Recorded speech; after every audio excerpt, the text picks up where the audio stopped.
Cameras exist. I'm using one right now. It's the Lumix S5 Mark II because it was the best camera for me at its price point. This is the Lumix G7. It was the first camera that I bought for more live action projects. But I never did more than gaming videos with it and take some pictures. So the big question is, why did I choose this camera? And what should you look at when getting a camera? The main categories are photo focused, video focused, hybrid, and compact, with the two big companies and L-mount hodgepodge of brands. Also, I know the least about Canon, so if I get features wrong, it's my fault. I gave myself about an hour to research before scripting this video. Why would you go for a photo focused camera? Well, there's two main reasons. You prioritize photography way more than videography, and you want an image size over 24 megapixels so that you can print as large as you possibly can, although the top end ones can easily reach close to 10K Canadian or beyond. Let's start off with photography in Sony's E-mount system.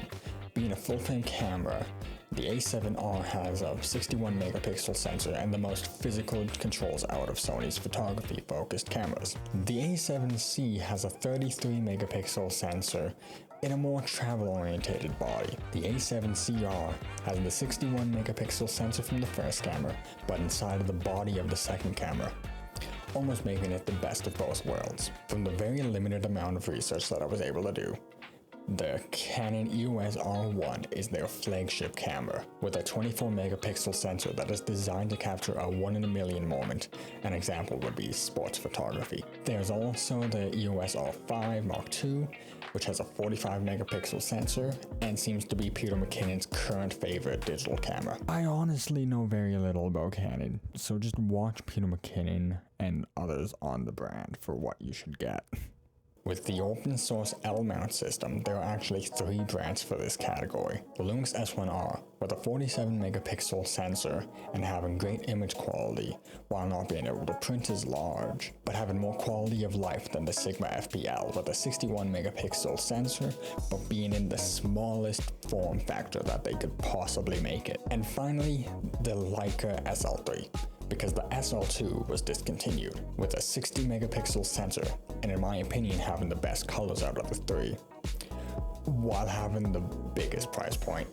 Why would you want to go with a video focused camera? If you're someone who prefers to film stuff, a camera like this will give you features that are only really useful for video, like really good low light, and possibly recording in over 120 frames per second at 4K or 6K. Also, if you want to build it out with a rig for more professional shoots. Within the Sony E-mount system, the major video cameras are the A7S III, with a 12 megapixel sensor and is considered to have one of the best low light performances out of any personal camera. The FX3, which has the same 12 megapixel sensor as the A7S III, but is put into a body that is more designed to have accessories attached to it without the need of an extra cage. And the FX6, which is a cinema style camera that is able to record in a 4K 120 just like the FX3, while having all of the physical controls possible, built-in ND filters, and more recording formats. While I don't know much about Canon, I was able to find out that Matt D'Avella uses the Canon EOS C500, but that's an $11,000 US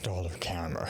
So I looked at more budget C-series cameras compared to that, and found the EOS R5C, which has a 45 megapixel sensor that is able to record an AKC log, along with the EOS C70, which while only being able to record in 4K instead of 8K, has two mini XLR ports so you can plug in a full-sized microphone without the need of external audio, and built-in ND filters like the FX6. Now that we are in the L-mount category, it's time to bring out another brand that uses the open source mount, Blackmagic design, with the cinema camera 6K. While the name is generic, it's able to record 6K open gate at 36 frames per second, with mini XLR ports and Blackmagic raw footage. The newest product from their witchcraft fuckery is the Blackmagic Pixis 6K, which is a box style camera that allows mounting to different areas, while having the same recording capabilities as the cinema camera in more formats. We finish off the L-mount section with the Lumix S1H, which is 6K at 24 FPS,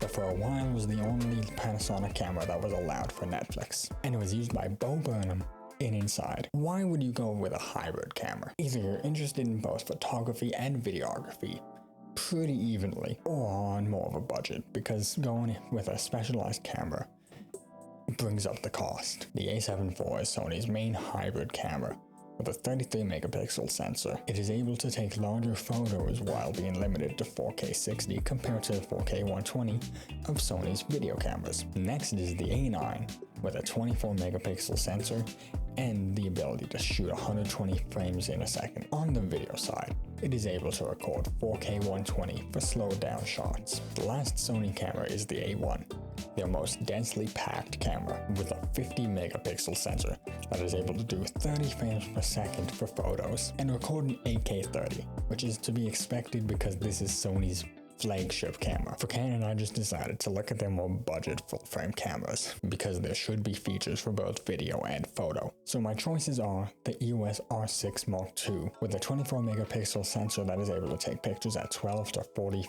FPS and record in 4K 60. The other choice is the EOS R3, which also has a 24 megapixel sensor and can shoot in 12 to 30 frames per second, but is able to record in 6K 60 RAW. You know why I chose this camera?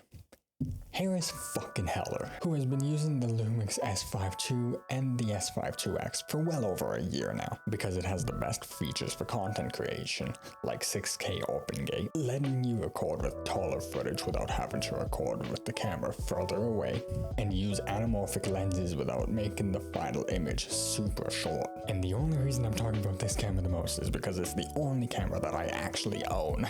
The other choices are the Sigma FP, which records in 4K 30 and has a 24 megapixel sensor for photos, while being in the same compact body as the FPL, and the Lumix S9, which has the same 24 megapixel sensor as the S5 Mark II, but a 10-minute record limit at 6K, and some features that are designed more for travel photographers and videographers. Why would you choose a crop sensor camera? They are the most compact style of camera, making them easy to travel with, while still being able to produce a really good image at a cheaper price compared to full-frame alternatives. The APS-C camera that I've chosen for Sony's photo focus is the A6700 with a 26 megapixel sensor, while still being able to record in UHD 4K 120. For video, the FX30 is legitimately the A6700 sensor put into the body of the FX3, allowing for mounting points and compatibility with E-mount lenses. And the final Sony camera in this long presentation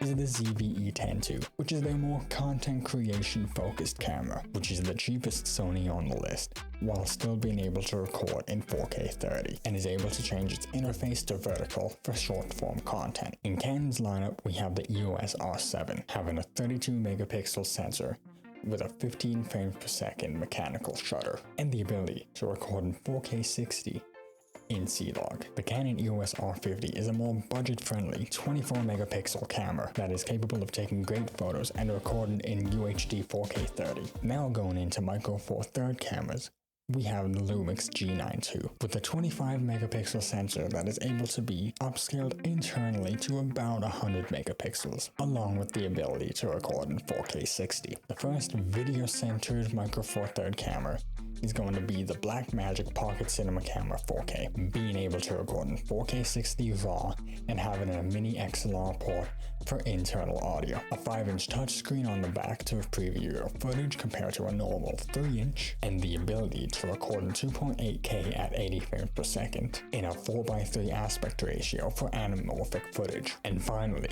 the Lumix GH7 with a 25 megapixel sensor, being able to record in 4K 60 with 32-bit float audio and the capability of recording in ProRes RAW. I think it's time to end my suffering before I get into another rant about what lens to get first, what gear you should look into buying, how to frame shots, what lighting you should go with, how to light a subject in different interesting ways.